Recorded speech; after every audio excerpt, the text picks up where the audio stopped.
Sebenarnya baby blues-nya sendiri itu adalah penyebab utamanya adalah hormonal. Mungkin cara pencegahannya itu tadi, orang sekitar di rumah harus mendukung gitu. Biasanya kalau misalnya khasnya orang baby blues itu ya ada masalah di depannya gitu, dia langsung aja mengambil tindakan yang memang untuk menenangkan anak lah atau memang untuk menenangkan diri sendiri. Kira-kira seberapa penting sih peran suami? Bagaimana kita berumah tangga, bagaimana kita berkeluarga, itu kan kita sendiri yang paham. Oh ini ibunya psikolog jadi bisa menghadapi itu dengan lancar. Enggak gitu, saya juga susah gitu menghadapi itu gitu kan.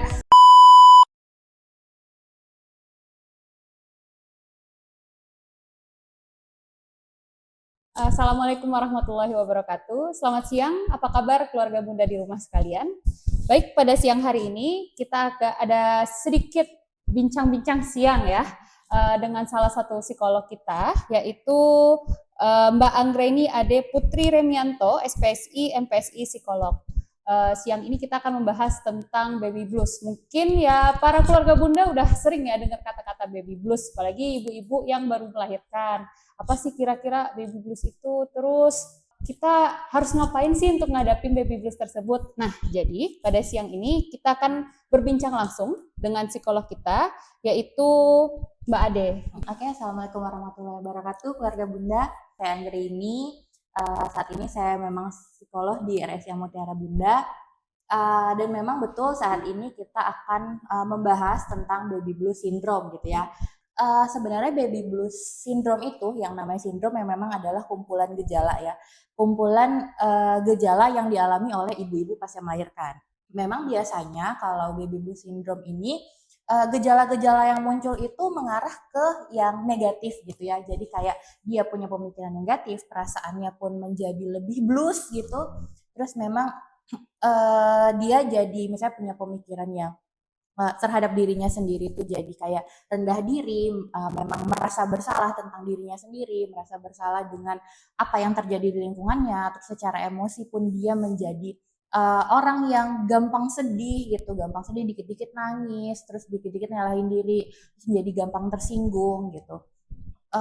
Dan memang baby blues ini 80% orang akan mengalaminya gitu, 80% ibu melahirkan pasti akan mengalaminya.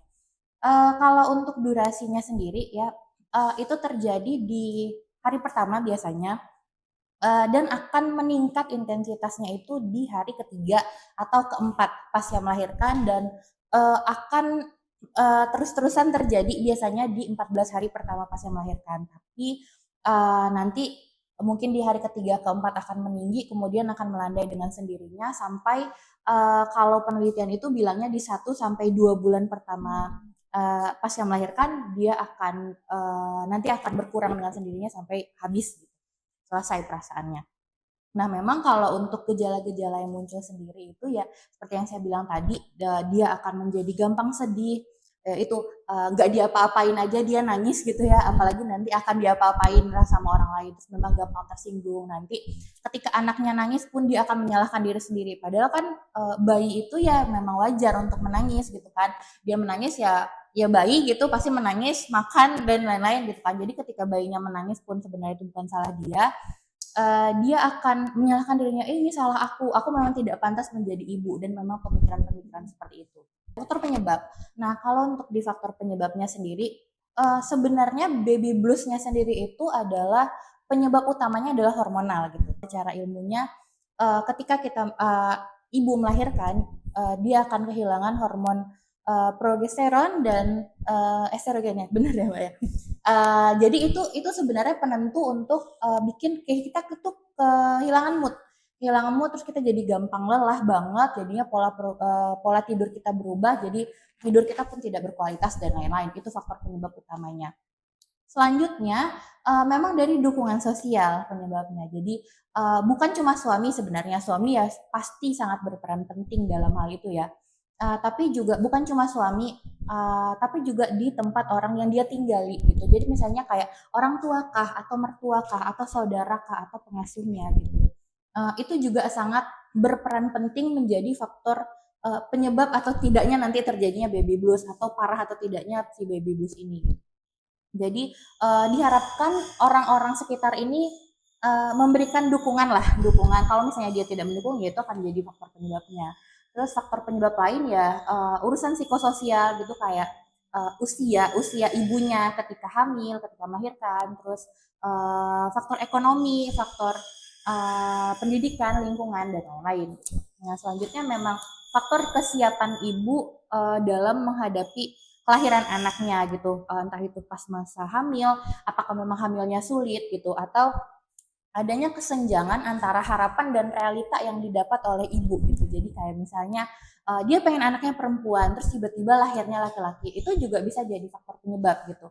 Nah, terus mungkin dari komplikasi kelahiran, ketidaksesuaian keinginan ibu ketika melahirkan. Misalnya dia pengennya normal tapi malah harus sesar, atau dia sudah menentukan tanggal sesar tapi tiba-tiba dia kontraksi gitu kan. Dan itulah jadi bisa juga salah satu penyebabnya. Kalau dampak-dampaknya mungkin ya, dampak-dampak yang terjadi ya mungkin di ibu moodnya akan jadi jelek dan lain-lain. Itu akan membuat pengasuhan anak pun jadi akan lebih sulit gitu. Terus jadinya ibu menjadi terlihat benci sama anaknya, jadi dia nggak mau megang anaknya dan lain-lain. Atau bahkan di kasus-kasus ekstrim, ibu nggak mau megang anak, bahkan kalau misalnya anaknya nangis, anaknya dibekap atau misalnya anaknya dibuang ke lantai gitu. Saya pernah menghadapi juga kasus seperti itu, dan itu mungkin terjadi gitu ya. Nah, terus kalau misalnya untuk anaknya sendiri memang dampaknya itu ya secara emosi, anaknya akan lebih mudah tantrum gitu biasanya ya, menurut hasil penelitian anaknya akan lebih mudah tantrum, anak akan agresif. Terus secara kognitifnya dibilang juga di penelitian kalau misalnya anak dengan ibu yang mengalami baby blues syndrome yang cukup parah intensitasnya, dia akan perkembangan dan pertumbuhannya tidak akan optimal gitu. Jadi kayak nanti ketika merangkak dia akan terlambat berjalan, berbicara, dan lain-lain. Mungkin cara pencegahannya itu tadi, orang sekitar di rumah harus mendukung gitu, dan mengerti sebenarnya ibunya nih maunya apa gitu. Jadi memang kadang ada yang memang ibu-ibu yang memang betul-betul pengen dibantu gitu sama orang-orang di sekitarnya, tapi kadang ada juga loh ibu yang dia nggak mau, dia maunya aku nih mau yang megang ini sendiri, aku nggak mau pokoknya orang lain gitu. Nah, mungkin untuk para suami dan para ibu juga pas waktu setelah menikah gitu ya, kan memang banyak orang yang menikah dan pengen punya anak langsung gitu. Jadi persiapkanlah semuanya gitu, fisik, mental gitu, keuangan juga gitu kan. Dan lain-lain gitu, semuanya dari segala sisi harus kita persiapkan gitu. Kalau misalnya secara fisik mungkin ibu yang akan hamil atau sudah hamil itu memang harus diberi nutrisi-nutrisi yang baik gitu. Jadi ketika dia melahirkan pun dia akan bisa untuk secara lebih optimal karena fisiknya siap, fisiknya ready gitu. Kalau mental ya kita sudah harus persiapkan nanti gimana ya kalau misalnya ternyata tiba-tiba anak yang lahirnya tidak sesuai dengan ekspektasi kita gitu. Entah itu anak lahirnya beda jenis kelamin, entah itu anaknya maaf terlahir cacat gitu. Itu kan juga jadi salah satu penyebabnya yang tadi ya. Terus mungkin kalau misalnya kita memang butuh bantuan dari orang lain, segeralah untuk minta pertolongan gitu ya. Minta tolong sama ibu atau sama mertua atau minta tolong sama pengasuh.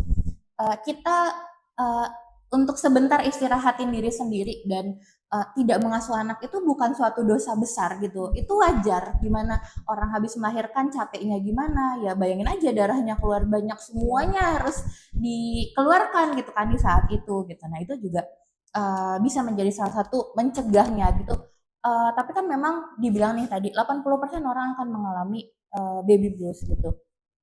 Sebenarnya kalau untuk mencegah itu ya susah karena itu hormonal ya. Jadi memang dia akan mengalami itu, tapi mungkin angkanya yang bisa kita kurangi gitu, Mbak. Jadi kayak misalnya orang dengan misalnya tidak didukung atau gimana yang faktor-faktor lain tadi itu, dia akan bisa mencapai baby blues itu di angka 9 atau 10 gitu. Jadi memang udah parah banget. Mau nuruninnya tuh lagi susah banget gitu kan. Tapi kalau misalnya orang yang misalnya dia bisa dapat dukungan, dia merasa dia oke, nanti di masa 14 hari atau dalam 1 bulan tuh dia nanti akan secara sendirinya akan bisa untuk balik lagi menjadi lebih stabil gitu, manusia yang stabil gitu. Nah, kalau misalnya udah terjadi nih baby bluesnya dan memang jadinya agak panjang lebih dari sebulan atau 2 bulan ya, itu udah nggak bisa lagi kita sebut sebagai baby blues, itu sudah masuk ke postpartum depression itu nanti. Nah, jadi kalau misalnya udah masuk ke sana ya mau nggak mau memang harus datang ke profesional gitu. Entah itu psikolog, entah itu psikiater. Nah, mau nanya sedikit ya Mbak ya. Kan kita Kayaknya pernah sih sekitar beberapa bulan yang lalu tuh ada berita ya saya lupa di mana itu. Ada ibu-ibu yang memang stres, dikiranya anaknya kepanasan terus anaknya direndam gitu aja di dalam air. Itu kalau nggak salah umur anaknya itu sebulan. Nah, itu tuh kira-kira memang apakah salah satu efek dari baby blues itu, Mbak? Bisa jadi iya, bisa jadi enggak, karena kan kita juga nggak tahu nih sebenarnya pemikiran ibunya apa. Kalau misalnya pemikiran ibunya adalah, ih anak aku rewel gitu, dan aku harus menenangkan dia gitu, maksudnya dia pun nggak tahu harus apa, ya bisa jadi itu salah satu baby blues. Itulah tadi kenapa faktor psikososial tentang pendidikan, dan kita harus tahu nih, kita mau punya anak nih, kita tuh harus persiapkan gitu. Bahkan untuk kita pergi ke pasar aja kita harus persiapan, apalagi kita punya anak gitu. Jadi cara kita harus belajar terus-terusan. Nanti kita juga kalau misalnya kita nggak tahu kita nanya, itu kan salah satu kesalahan ya gitu, maksudnya mungkin kurang tepat penanganannya gitu. Jadi kemungkinan besar iya, tapi juga bisa juga dari faktor yang dia nggak tahu sebenarnya ini kenapa gitu. Biasanya kalau misalnya khasnya orang baby blues itu ya ada masalah di depannya gitu, dia langsung aja mengambil tindakan yang memang untuk menenangkan anak lah, atau memang untuk menenangkan diri sendiri. Ibaratnya kita cari cara instan ya supaya anaknya langsung tenang langsung gitu tenang. ya. Berarti memang prepare tuh harus benar-benar matang sebelum punya anak betul. ya. Iya benar. Tadi sempat disinggung juga nih sama Mbak Ade tentang peran suami ya.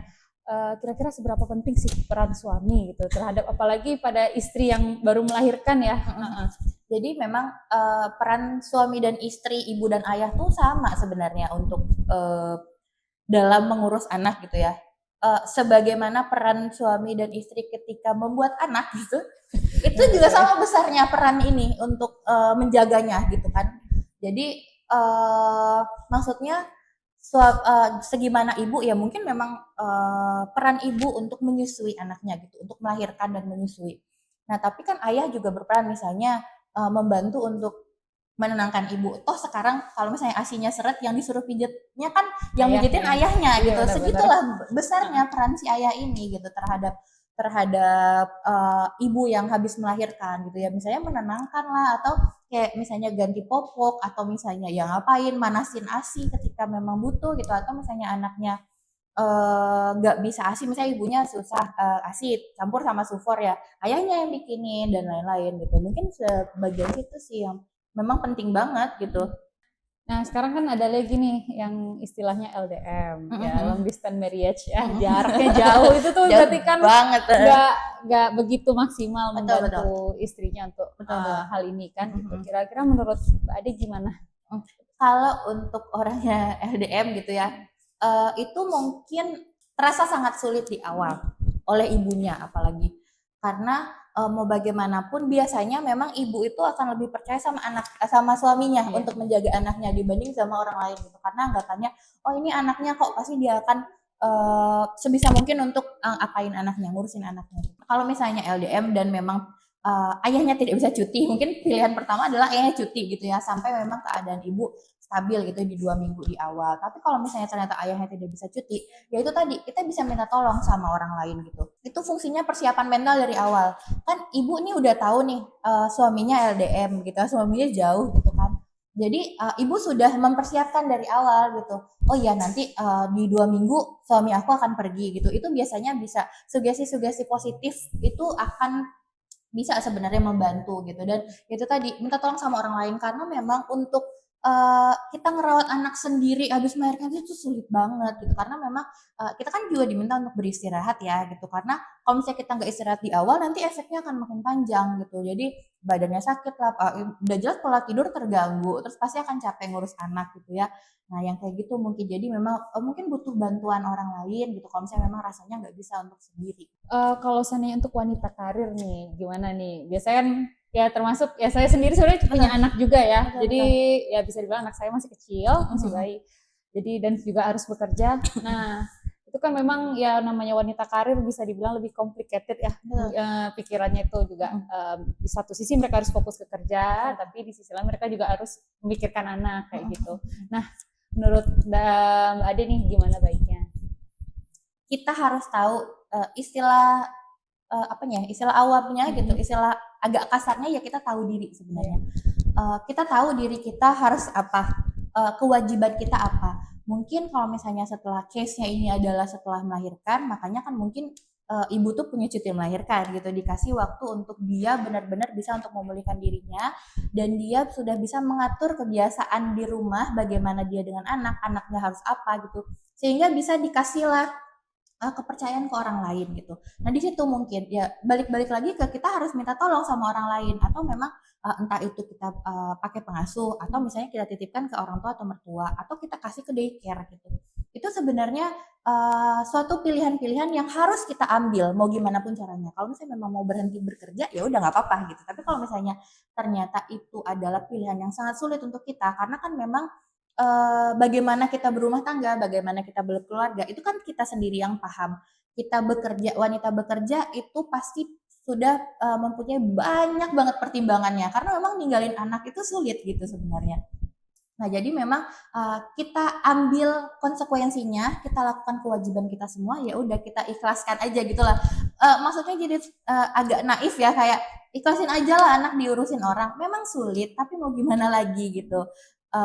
Kita kasih tahu ke orangnya, tapi sebelumnya ya memang kita harus apa ya? Kita udah bonding dulu ke anak. Anak itu nggak akan lupa sama ibunya selagi memang ibunya itu maksudnya kita pergi bekerja kan bukan niat jahat gitu loh. Kita bisa ngasih pekerjaan ke anak walaupun anaknya masih kecil banget, kita harus kasih tahu sama anak, "Ibu kerja ya, ibu kerja untuk kamu dan lain-lain," gitu.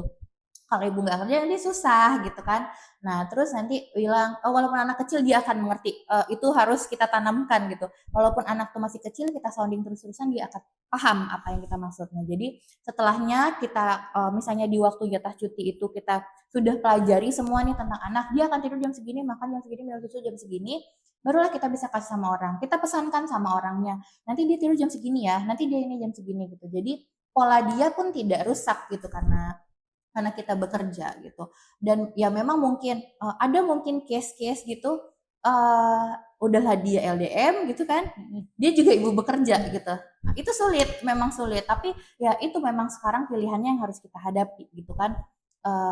Ya percaya dulu sama orang dan percaya sama anak kita gitu. Kalau misalnya mereka akan baik-baik aja, tapi memang masih dalam pantauan kita ya.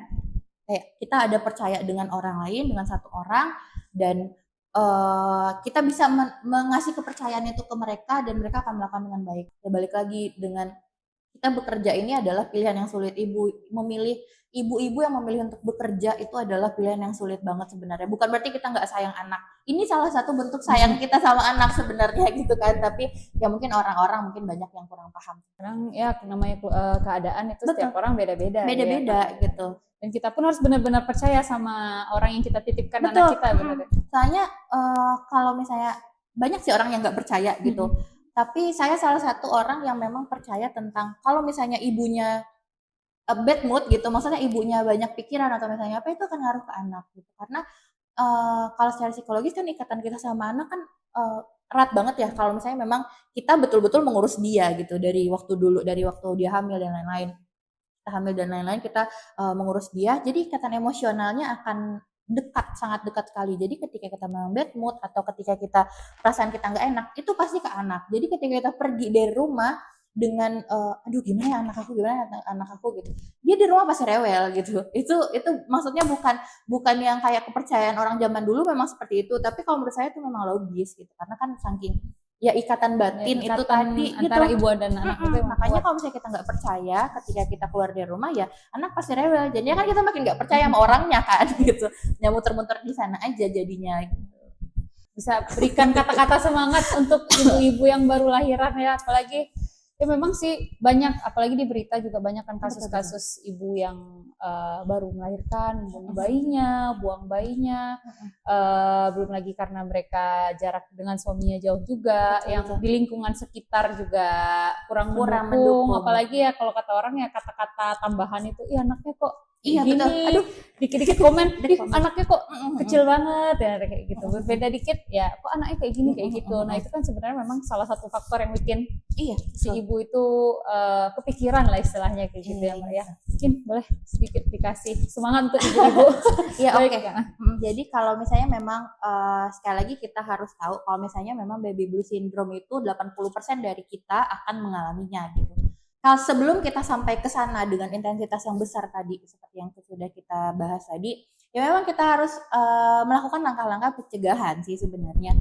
Dari kita menikah bahkan gitu, kita harus mempersiapkan baik fisik, mental, segalanya, faktor psikososial, termasuk lingkungan yang baik untuk anak kita gitu. Jadi kayak ketika kita akan hamil, toh kita harus minum vitamin dulu gitu, biar biar nanti kita bisa hamil gitu. Terus nanti ketika hamil kita pun harus minum-minum vitamin juga, kita harus ngasih makanan yang bergizi untuk anak gitu, mempersiapkan diri kita karena ya capek, terus pola tidur yang tidak baik, kurang baik, jadinya kualitasnya pun buruk, itu pasti akan terjadi gitu ketika kita di awal melahirkan. Jadi memang itu hal yang wajar gitu. Yang kita bisa adalah menurunkan intensitasnya, bukan kita tidak terkena baby bluesnya gitu. Jadi untuk ibu-ibunya sendiri memang persiapkanlah diri, persiapkan fisik kita. Jadi karena nanti itu akan capek. Kalau misalnya memang bisa istirahat ya kita harus istirahat gitu. Terus persiapkan juga mental kita. Kita nggak bisa beranggapan nanti ketika anak lahir semua akan jadi baik-baik aja. Hamil aja susah, apalagi anaknya udah keluar gitu ya. Itu akan jauh lebih sulit lagi sebenarnya gitu. Karena ini udah ada orangnya nih, udah ada barangnya depan mata kita gitu kan. Jadi nggak apa-apa Bu untuk mengalami hal-hal yang kayak gitu tuh nggak apa-apa. Mood kita pasti akan naik turun. Itu memang suatu hal yang wajar dan kalau misalnya memang ada untuk merasa rendah diri atau misalnya menyalahkan diri sendiri, uh, anggap aja memang itu fase yang memang harus kita alami gitu. Sedikit cerita, saya kan juga udah punya anak saya baru 8 bulan, terus saya LDM sama suami saya juga harus bekerja gitu ya dari awal gitu. Terus memang pas waktu hamil pun kehamilan saya agak sulit. Terus memang saya sudah punya rencana untuk lahiran sesar, saya sudah menentukan tanggalnya, tapi di sebelum tanggalnya saya sudah kontraksi. Jadi semuanya sudah saya alami gitu ya. Jadi bukan berarti saya dengan oh ini ibunya psikolog jadi bisa menghadapi itu dengan lancar, enggak gitu, saya juga susah gitu menghadapi itu gitu kan. Tapi ya udahlah, semua itu memang fasenya yang harus kita hadapi gitu, sebagaimana kita harus melewati SD dulu sebelum SMP gitu kan, kita juga harus menghadapi hal ini dulu sebelum kita bisa terbiasa atas semuanya. Sebenarnya butuhnya kebiasaan aja. Kita biasa untuk oh nanti anak aku bakal bangun jam 2 pagi. Ya udah aku tidur dulu di jam 9 gitu. Nah, hal-hal kayak gitulah nanti yang akan bisa diibaratkan menjadi menyembuhkan si baby bluesnya gitu. Nah, kalau misalnya suami juga ya itu perannya juga sama pentingnya dengan ibu gitu. Kalau misalnya suami pun jauh ya bisa kasihlah kata-kata afirmasi positif lah sama istrinya gitu, itu juga penting.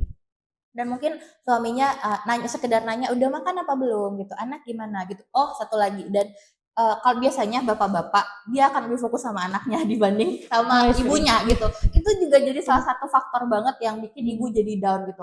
Kenapa semua orang sekarang lebih tanya sama anak aku, kenapa aku sekarang jadinya tertinggal gitu, kesepian gitu. Nah hal-hal kecil kayak gitu sebenarnya akan bermasalah banget untuk ibu-ibu yang baru melahirkan gitu kan. Jadi ya tanya sama ibunya, tanya keadaan ibunya, care dengan istri gitu. Terus memang kalau misalnya suami kan ibaratnya gini, kalau misalnya ibu yang terkena baby blues itu ya ibarat hormonalnya aja udah lagi tidak itu ya, iya lagi bergejolak gitu. Gimana cara dia bisa berpikir lebih logis gitu kan. Jadi bapak-bapak sebagai orang yang saat itu sudah bisa untuk berpikir logis, bantu ibunya untuk berpikir, bantu ibunya untuk menjelaskan ke seluruh orang di sekitarnya kalau misalnya ini orang nih lagi habis melahirkan loh gitu, tolonglah bantu apapun gitu kan, itu juga bisa. Terus memang dukunglah istri gitu, itu tuh bukan hal yang dipura-pura, itu nggak pura-pura, itu memang betul-betul kejadian seperti itu yang dialami oleh istri yang tiba-tiba nangis dan yang lain gitu.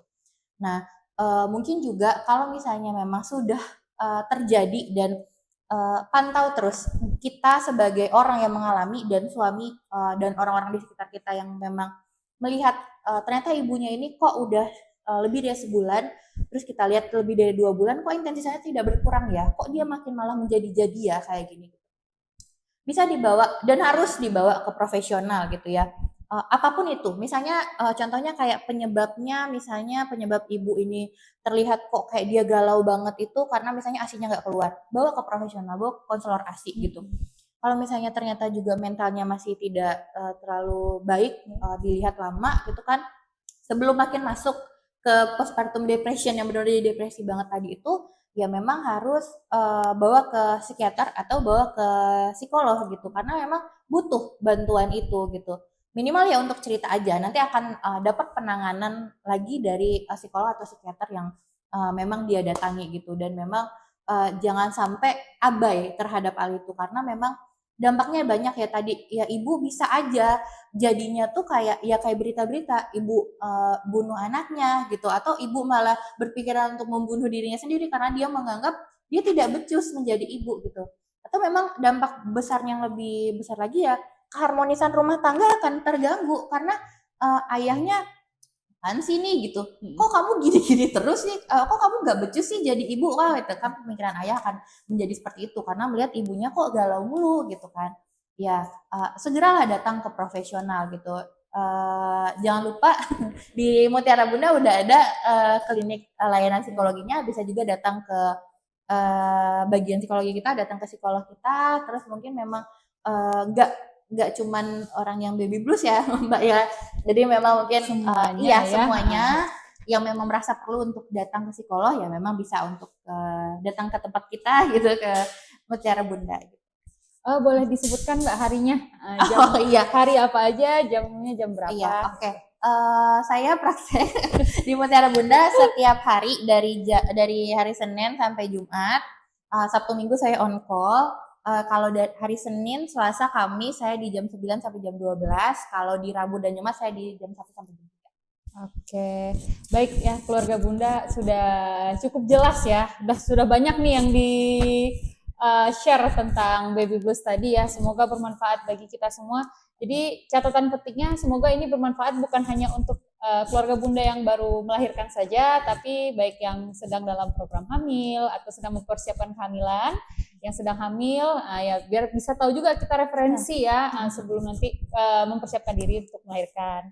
Nah, benar tadi kalau seandainya bunda-bunda nih masih ragu dan pengen curhat ya, kita juga ada layanan psikolog seperti jadwal yang sudah disebutkan tadi dengan Mbak Ade ya. Baiklah, itu saja. Terima kasih. Saya Dr. Farah sebagai moderator undur diri. Terima kasih banyak Mbak Ade. Terima kasih. Assalamualaikum warahmatullahi wabarakatuh.